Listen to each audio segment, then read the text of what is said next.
నమస్తే. ప్రస్తుతం మనతో పాటు తెలంగాణ రాష్ట్ర మహిళా మోర్చా సెక్రటరీ గీతారెడ్డి గారు ఉన్నారు. మాట్లాడదాం. మేడం చెప్పండి, నిన్న మల్లికార్జున ఖర్గే గారి సమక్షంలో పెద్ద ఎత్తున కాంగ్రెస్ సమావేశం ఏర్పాటు చేసింది. ఇందులో కొన్ని కామెంట్ చేసింది. భారత రాజ్యాంగాన్ని రద్దు చేసే ప్రయత్నం జరుగుతుంది మోడీ అమిత్ షాల నాయకత్వంలో అని చెప్పేసి మాట్లాడుతుంది. నిజంగా అట్లాంటి ఏమైనా జరగబోతుందా కాంగ్రెస్ బీజేపీ?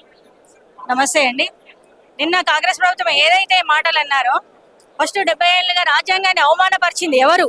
ఫస్ట్ రాజ్యాంగాన్ని చేత పట్టుకొని కాదు, రాజ్యాంగాన్ని అవమానపరిచింది, రాజ్యాంగం రచించింది అంబేద్కర్ గారిని అవమానపరిచింది కాంగ్రెస్ ప్రభుత్వం. అడ్డగోలు హామీలతో గద్దెనెక్కిన ప్రభుత్వం. 6 గ్యారెంటీలు ఏవి? మేము బీజేపీ తరపు నుంచి మహిళా మోర్చా నుంచి అడుగుతున్నాం. వాళ్ళు అమలు చేస్తున్న 6 గ్యారెంటీలు ఏవి? స్కూటీలు ఏవి? తులం బంగారం ఏది? మహిళలకు ఇస్తున్న ఉచిత పథకాలు ఏవి?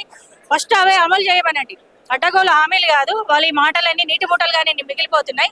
ఒక్క హామీ కూడా అమలు చేయకుండా వేరే పార్టీని, ఆ పార్టీని, ఈ పార్టీని, మోదీ గారిని, అమిత్ షా గారిని విమర్శించడమే వాళ్ళ పనిగా పెట్టుకున్నారు. తెలంగాణ రాష్ట్రంలో 11 ఏళ్ల బీజేపీ పాలనలో తెలంగాణకు అసలు ఏం తెచ్చింది? బడ్జెట్ లో కావచ్చు, సంక్షేమ పథకాలు అసలు ఏమి ఇచ్చింది అని చెప్పేసి కూడా క్వశ్చన్ చేస్తా ఉన్నారు. మరి మీరు ఏం చెప్తారు? 70 ఏళ్ల పాలనలో కాంగ్రెస్ ఏమి ఇచ్చింది? 70 ఏళ్ల పాలనలో ప్రజలకు ఏం చేసింది? ఎవరి పక్షాన పోరాడింది? కాంగ్రెస్ పాలన ఫస్ట్ ఒకరిని అనే ముందు వాళ్ళ గురించి వాళ్ళ చరిత్ర తెలుసుకున్న తర్వాత అనాలి. మోడీ గారి పాలన 370 ఆర్టికల్ అయితేనేమి, కాశ్మీర్ విమోచన అయితేనేమి, అయోధ్య రామ మందిరం అయితేనేమి, విశ్వకర్మ యోజన కింద పథకాలు అయితేనేమి, ఎన్ని ఉన్నాయని చెప్పుకుంటూ పోతే 11 ఏళ్ళు సరిపోతుంది మనకి మోదీ గారి ప్రభుత్వం గురించి చెప్పుకుంటూ పోతే. అలా ఒక్కొక్కటి ప్రజల పక్షాన నిలబడ్డ పార్టీ బీజేపీ పార్టీ. మొన్న పహల్గాం ఘటనలో ఆపరేషన్ సింధూర్ పేరుతో ఎలా తిప్పికొట్టాం అందరూ చూస్తున్నారు. ప్రజలందరూ అసలు ఏం జరుగుతుంది, దేశంలో ఏం జరుగుతుంది అనేది ప్రజలే వారికి బుద్ధి చెప్తారు. భారతదేశ ప్రజలకు కావాల్సింది మన్ కీ బాతులు కాదు, కామ్ కీ బాత్ కావాలి. పని చేసి చూపించండి ప్రశ్న. మీరు పని చేసి మమ్మల్ని ప్రశ్నించండి అని చెప్పేసి కాంగ్రెస్ ఖర్గే గారు చెప్తారు. ఏం చెప్తారు? భారతీయ జనతా పార్టీ ఎప్పుడైనా చేసేదే చెప్తుంది, చేసేదే చెప్తుంది. ఒక మాట చెప్పి ఒక మాట ఎప్పుడు చేయదు. అది కాంగ్రెస్ కి అలవాటు కాబట్టి అది వారు చేస్తారేమో, కానీ బీజేపీ అలా ఎప్పుడు చేయదు. ప్రతి ఒక్కటి కూడా ఏదైతే చెప్తుందో అదే చేసుకుంటూ వస్తుంది. ముందు కూడా కాషాయం చేయబోతున్నాం. తెలంగాణలో కూడా బీజేపీ జెండా ఖచ్చితంగా ఎగరవేయబోతున్నాం. అది బీజేపీ నరేంద్ర మోడీ గారి నాయకత్వంలోనే సాధ్యం.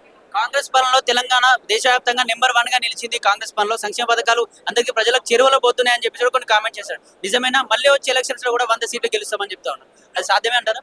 ఒక 6 మందికి అని ఇచ్చారా? వారు 6 గ్యారెంటీల పేరుతో గద్దెనెక్కిండ్రు. 6 మందిని అయినా చేసిండ్రా? 6 మందికి అని ఇచ్చిండ్రు అసలు? ఎవరికి కూడా ఇవ్వకుండా వారి మాటలన్నిట్లోనే నీటి మూటలుగానే మిగిలిపోతున్నాయి. కానీ బీజేపీ అలా కాదు. బీజేపీ ప్రభుత్వం ఏదైతే చెప్తుందో అదే చేస్తుంది. కాబట్టి బీజేపీ వైపు అందరు ప్రజలు చూస్తున్నారు. అది మేము దృష్టిలో పెట్టుకొని ప్రజలందరూ బీజేపీకి ఓటేయనున్నారు. బీజేపీ వైపే చూస్తున్నారు. మీ పార్టీలో నూతనంగా రామచంద్రరావు గారు ఎన్నుకున్నారు. ఎటువంటి వ్యూహంతో ముందుకెళ్లబోతుంది మరి బీజేపీ పార్టీ? నెక్స్ట్ లోక్సభ ఎన్నికలు కూడా రాబోతా ఉన్నారు. రాష్ట్ర వ్యాప్తంగా కావచ్చు, స్థానిక సంస్థల ఎలక్షన్లు రాబోతా ఉన్నారు. ఎటువంటి వ్యూహంతో వెళ్ళబోతా ఉన్నారు? నెక్స్ట్ మరి జెండా పాతబోతుందా ఈసారేనా? తప్పకుండా అండి. బీజేపీలో కష్టపడి పనిచేసే కార్యకర్తలు ఉంటారు. ఒక సిద్ధాంతం కోసం పనిచేసే కార్యకర్తలు ఉంటారు. కాషాయ జెండా కోసం పనిచేసే కార్యకర్తలు ఉంటారు. కష్టపడి పనిచేసే పార్టీ బీజేపీ పార్టీ.